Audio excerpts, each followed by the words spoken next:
Plus nous devenons spirituels, plus la lutte devient spirituelle. Et à mesure que la lutte devient plus spirituelle dans notre conscience, dans notre connaissance, nous pouvons réaliser avoir grandi spirituellement. Lorsque nous sommes charnels, notre lutte est charnelle. Nous parlons à des croyants et non pas à des incroyants. L'incroyant n'est pas charnel, il est naturel. Lorsque nous sommes charnels en tant que croyants, notre lutte est charnelle. Et elle se livre avec des âmes charnelles. C'est-à-dire, nous rencontrons les hommes sur leur propre niveau. Nous répondons aux défis des hommes selon le même esprit. S'ils nous approchent par des arguments, nous leur répondons par des arguments.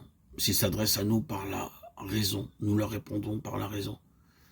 S'ils nous approchent avec irritation, nous leur répondons dans la chaleur de la chair. S'ils viennent à nous avec des critiques, eh bien, nous leur rendons ce qu'ils nous donnent, en cherchant à faire mieux et en les rencontrant sur leur niveau.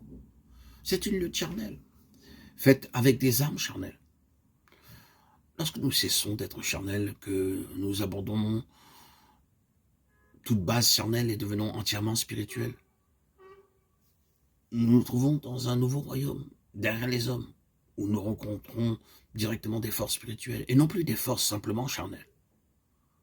Nous sommes entrés en contact avec ce qui se trouve derrière l'homme charnel, et l'homme charnel est complètement impuissant en présence d'un homme spirituel, pour la simple raison qu'il ne réussit pas à ramener l'homme spirituel sur son propre niveau. C'est pourquoi il est désarmé. Tôt ou tard, il devra reconnaître que cet homme lui est supérieur. Mais sa supériorité ne signifie pas simplement que l'homme spirituel est sur un nouveau niveau. C'est qu'il rencontre non pas l'homme naturellement, mais les forces qui sont derrière cet homme. C'est maintenant une lutte spirituelle. Nous cessons de lutter selon la chair, nous cessons de lutter contre l'homme. Nous cessons de lutter avec la chair. Notre lutte est dans un tout autre royaume. Cela représente une avance spirituelle, une croissance spirituelle. Cela représente la spiritualité.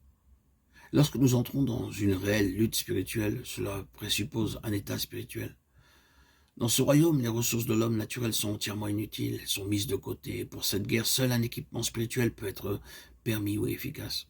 Ensuite, la lutte se livre avec des armes spirituelles, des ressources spirituelles, un équipement spirituel. C'est ainsi que Éphésiens 6 nous trouve dans les lieux célestes, luttant non pas contre la chair et le sang, mais contre les principautés et les puissances. Mais nous sommes équipés là d'une armure spirituelle. Nous sommes revêtus de l'armure de Dieu. Et cela a une importance fondamentale, car nous percevons la nature de notre lutte. Et le champ de bataille de cette lutte est la prière.